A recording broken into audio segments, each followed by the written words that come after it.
My wife walked out on me and our two young children for a 26-year-old barista. The craziest part, she felt zero remorse because a circle of women online convinced her it was an act of empowerment. I'm Daniel, 41 years old, and I never imagined I'd end up alone in our former bedroom, piecing together how my marriage became nothing more than viral content about radical self-discovery. But that's exactly where life landed me. Marissa didn't leave because the love had faded. She left because she became persuaded that being a wife and mother had erased her true self. Apparently, rediscovering that self required walking away from the entire life we'd carefully constructed over 13 years. I'm not asking for pity, and I'm not here to attack her. I simply need to release this because the events of the last couple of years have felt so bizarre that I sometimes wake up convinced it was all a strange nightmare. We had two children, now 11 and 13. We owned a house in a nice area, held steady jobs, the sort of ordinary, dependable existence that doesn't generate exciting anecdotes, but one that felt genuine and secure. I work as a project manager at a construction company. Marissa did part-time graphic design from home, and we followed a familiar family rhythm like most households. I believed we were doing all right. Perhaps not constant excitement, but comfortably stable after so many years together. Roughly 2 years back, Marissa began saying she no longer recognized who she was. At first I assumed it was fatigue or perhaps a need for some personal interest. I encouraged her to pick up painting once more, something she enjoyed during college. She stared at me as though I'd proposed something absurd and explained that it wasn't about pastimes. She was referring to her entire sense of identity. She was correct. I didn't fully grasp it. Still, I made an effort to hear her out and offer support, because that's what partners do during tough moments. She began devoting more hours online, becoming active in various women's communities on social platforms and consuming pieces about feminine rebirth and oppressive systems. I'm completely in favor of female solidarity, but these particular spaces felt distinct. They rarely discussed practical matters like careers, fair wages, or tangible progress. Instead, they focused on how marriage functioned as a prison, how motherhood served as a cultural tool to limit women's potential, and how women must always place themselves first without exception. Marissa started adopting language that sounded lifted from motivational books authored by people who had never managed genuine adult obligations, phrases about reclaiming her story and rejecting labels imposed by others. Whenever I attempted a serious conversation, she'd accuse me of invalidating her personal path. The real shift happened when she joined what she described as a feminist healing circle, just 6 women gathering twice weekly at a local cafe to discuss their supposed oppression. To be clear, I'm not ridiculing feminism or legitimate gender concerns.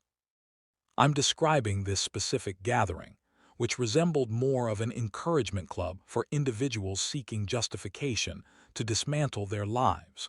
One member had recently exited her marriage. Another was in the middle of a separation.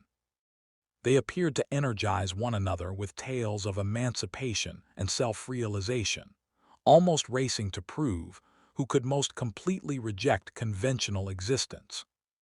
Have you ever witnessed someone dear to you being drawn into something powerful while feeling utterly helpless to intervene?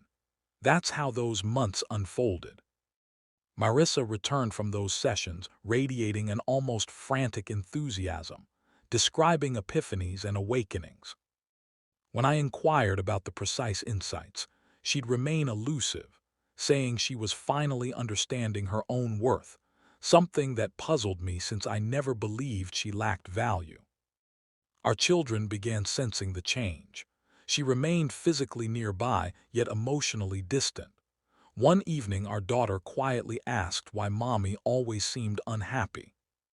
It shattered me because Marissa wasn't unhappy. She was simply so immersed in this quest for self that she stopped truly noticing the family standing right there. Then Leo appeared. Initially, I didn't worry. At 26, he worked at the same cafe where her circle convened, sporting that artistic look, man bun, retro band tees. Marissa mentioned him occasionally as someone who connected with her artistic nature. I wasn't concerned. I trusted her, and he struck me as the type uninterested in serious commitments. But I failed to recognize how appealing a complete restart can seem when constantly told your present life is stifling you. Marissa began lingering longer after meetings, claiming she was connecting with fellow designers. I accepted it. Who wouldn't after 13 years, 2 children, and a shared home? You don't discard all that for someone serving coffee with a philosophy background. Yet the distance grew undeniable.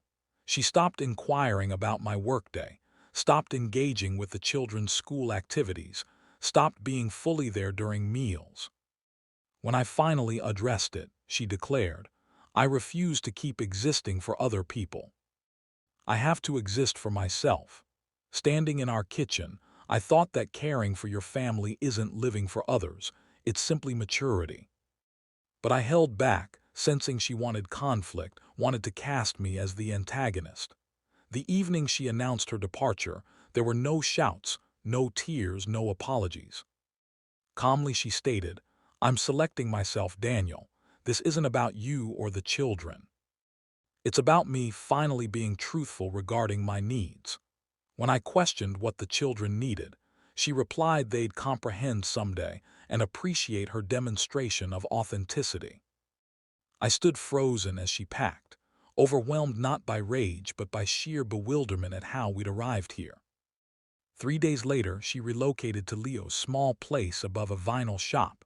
No solo apartment, just straight from our family home to his. When the kids inquired about Mommy, I explained she required space to sort herself out. The truth, though incomplete. My 11-year-old son asked, "Did we cause it?" I gathered both children and firmly explained that adult decisions can seem confusing, but they are never, ever the children's fault. The following week, Marissa visited the kids and brought Leo along. An unexpected blow, yet I remained composed for their sake. She presented him as a supportive friend, guiding her through hardship, as though I were the hardship. I watched my daughter's expression shift in the driveway the instant she realized Mommy wasn't returning, and this stranger represented the new normal. Marissa began sharing online about her transformation. Extended captions celebrating liberation from societal pressures and embracing bold self-priority. Her circle members flooded the comments with admiration, praising her radiance, while I handled weekly meal planning, schoolwork assistance, and attempts to reassure 2 bewildered children why their mother prioritized herself above them. Reflecting now, the red flags were obvious. Her gradual shift from our to my life, viewing family duties as weights rather than shared roles. But back then I convinced myself it was temporary. She'd return once she saw the cost. I was mistaken. She was merely gaining momentum, and I had no clue how much harder it would become. The initial month after her exit felt crushing, not from missing her, but from instantly becoming both parents while acting like everything remained normal. I managed mornings, school runs, assignments, medical visits, conferences, all the unseen tasks she'd previously covered. I quickly understood just how much she'd contributed before deeming it irrelevant. Our daughter began having bad dreams that Mommy would forget her. Our son turned unusually silent and withdrawn, frightening me. Evenings involved searching for child therapists alongside preparing lunches because time never stretched far enough. Marissa occasionally texted to check on the kids, sending messages of affection and positive energy, pleasant words that didn't assist with algebra or clarify Mommy's repeated absences from events. She'd arrange visits then cancel abruptly because Leo planned a spontaneous getaway or the healing circle hosted an important session. Each time I informed the children mommy couldn't come, I witnessed another fragment of their optimism fade. An inner voice urged me to document everything, not yet for court, but precaution. I maintained a straightforward log. Scheduled visits versus actual ones, saved cancellation messages, recorded the children's questions and my responses. Pure facts, no commentary. For months post-departure, Marissa phoned sounding more alive than I'd heard in ages, speaking rapidly of fresh chapters and meaningful renewals.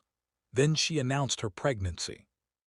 Silence hung while I calculated timelines, realizing conception occurred soon after moving in with Leo. When I asked if she was certain, she replied, "This child represents my renewal, Daniel. I'm bringing life into being on my own conditions." I nearly reminded her she'd already done exactly that twice. And those children still waited nightly for her return. But I simply offered congratulations and ended the call. Her circle organized a joyful event, sharing images of Marissa wearing a floral headpiece, discussing sacred feminine power and self-priority. Meanwhile, I stared at the pictures thinking of our daughter crying herself to sleep the previous night, convinced mommy no longer cared. Would you continue championing someone who publicly celebrated their fresh chapter while disregarding the children left behind? Her network certainly did. Around her 7th month, Leo began distancing himself. You could spot it in her posts. He appeared physically present yet detached, scrolling his phone, looking like someone awakening to the fact that philosophies of liberty don't cover baby expenses. Marissa's content shifted from empowerment to practical newborn struggles, seeking budget crib suggestions, inquiring about remote pregnancy-compatible jobs. Her healing circle grew strangely silent in replies. No offers to donate supplies. No volunteers for a shower. They enthusiastically endorsed the concept of her decisions, but vanished when concrete assistance became necessary. I should have felt some satisfaction, but mostly I felt exhausted witnessing someone I'd known for 13 years slowly grasp that online empowerment doesn't pay bills. She approached her parents for financial support. They agreed to assist their grandchildren, meaning our two, but refused to bankroll her new chapter with someone barely older than family nephews. Marissa interpreted it as disloyalty and posted extensively about societal penalties for female honesty. The baby, a boy, arrived around the 1-year mark. Suddenly, Marissa faced newborn reality inside a cramped apartment with an emotionally absent partner and a vanished support network. She contacted me more frequently, not to discuss our children, but to complain about Leo's lack of effort, her isolation, how different this felt from expectations. I listened because it's my nature, yet offered no fixes. These weren't my issues anymore. My attorney had urged filing for primary custody for months, citing ample records proving my consistent parenting. I delayed, reluctant to weaponize the legal system against her. I hoped she'd rise to the occasion independently. She didn't. She struggled to stay afloat, missing additional visits, arriving late and distracted when present. The children grew apprehensive before each encounter, uncertain whether she'd appear. 14 months after departure, I filed for primary custody, not vengeance but necessity. The children required steadiness she couldn't provide. Court proceedings moved swiftly. My lawyer submitted the visit log, cancellation texts, evidence of me managing every detail of the children's lives while Marissa pursued self-exploration. Her attorney offered little beyond claims of a transitional phase deserving compassion. The judge reviewed materials, questioned Marissa directly about kept visits over recent months. When she couldn't answer clearly, his demeanor shifted. He awarded me primary physical custody. Marissa received every other weekend visitation. She exited the courtroom stunned. She avoided contact for 2 weeks, then messaged accusing me of penalizing her self-choice. using institutions to wound her. I thought silently that no system was needed. She handled her own consequences perfectly. Leo departed 1 month post-hearing, moving out during her workday, leaving a note explaining he couldn't handle responsibility for a non-biological child, and a partner overwhelmed by regret masked as liberation. Marissa phoned in genuine tears, the first since everything began, asking to visit and talk. I replied we could always discuss the children, but her romantic struggles no longer involved me. By then her healing circle had vanished entirely. No gatherings, no encouraging remarks, only quiet after cheering her life-altering choices, yet offering nothing amid the fallout. What I've realized watching this: when individuals center their identity on evading duty, they draw similar people. When life intervenes, that network crumbles because it rested on mutual justification of escape rather than substance. Marissa relocated to an affordable unit, returned to full-time employment out of necessity, arranged childcare for her infant, and gradually attempted rebuilding ties with our children, appearing more reliably, inquiring about their days, engaging meaningfully. Yet the harm lingered. Our daughter remained courteous but reserved. Our son stayed cautious. Both understood instinctively that I'd been the constant presence. Around then I began dating Rebecca, a colleague I met through work.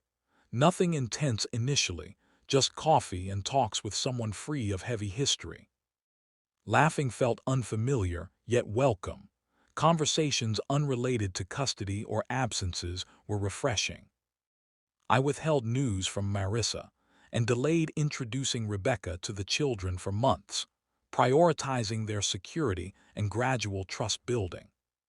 When Marissa learned of the relationship, possibly through friends or online, she requested a meeting, pleading for me to listen.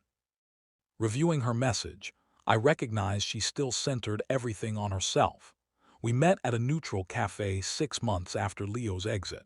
She entered appearing worn in a deeper sense than fatigue. I felt nothing. No fury, no compassion, merely recognition that we had become strangers. She ordered untouched tea and began with apologies. Not for departing, not for neglecting our children, but for how events unfolded. Framing our marriage's end as an unavoidable catastrophe rather than deliberate choices. She explained extensive reflection, insisting she'd never intended harm, only authenticity. I sat recalling countless nights our daughter questioned mommy's love, while Marissa pursued authenticity elsewhere. She described Leo's departure as her awakening, realizing she'd chased illusions instead of facing truth. She wished to improve, for the children, for me to witness her efforts. I acknowledged her consistency benefited the kids. Presence and reliability mattered most. She appeared frustrated I'd missed her deeper intent. Then came her true purpose, inquiring whether any possibility existed to restart slowly, not marriage immediately, but rebuilding gradually. I studied her, confirming seriousness, then asked why she'd believe I'd desire that, why 13 years and 2 children hadn't constituted sufficient effort, why I'd accept being her fallback after her experiment collapsed. She grew defensive, insisting it wasn't rescue-seeking but belief in family. I responded, I believe in our children, Marissa. I believe in fatherhood. But us ended the moment you selected yourself. Tears followed, real ones from grasping irreversible consequences. She called me cruel, punishing honesty about needs. I clarified I wasn't punishing. I simply refused repeated injury. Boundaries differ from retribution. She invoked the children's benefit from united parents. I reminded her she deemed an intact family insufficient, dismantling it because online voices labeled her oppressed. She pivoted, claiming courts unfairly target non-traditional mothers, that I'd leveraged advantage to remove her children. I quietly presented facts. Over 60% missed visits early on, skipped birthdays, prioritizing rebirth over existing children. I asked which portion reflected systemic bias versus her absence. She offered no reply, simply waited for absolution I wouldn't grant. Custody remained unchanged. Over following months, Marissa improved consistency, regular visits, genuine interest in the children's world.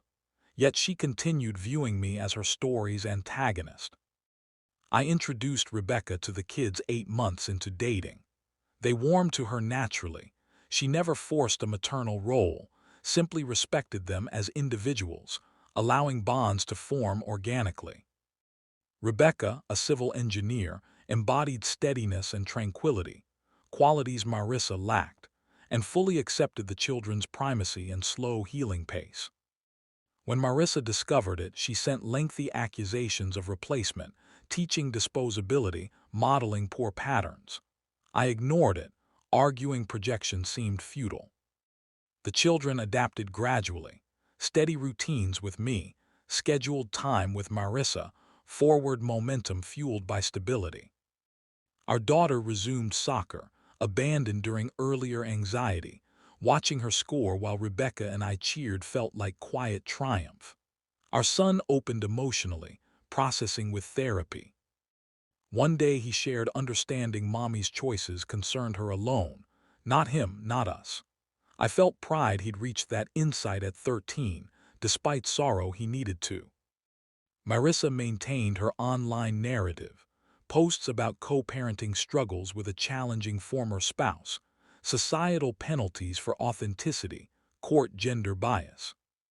Remaining circle friends commented supportively, unaware of full context. She omitted missed visits, custody reasons, or choosing a near stranger over children.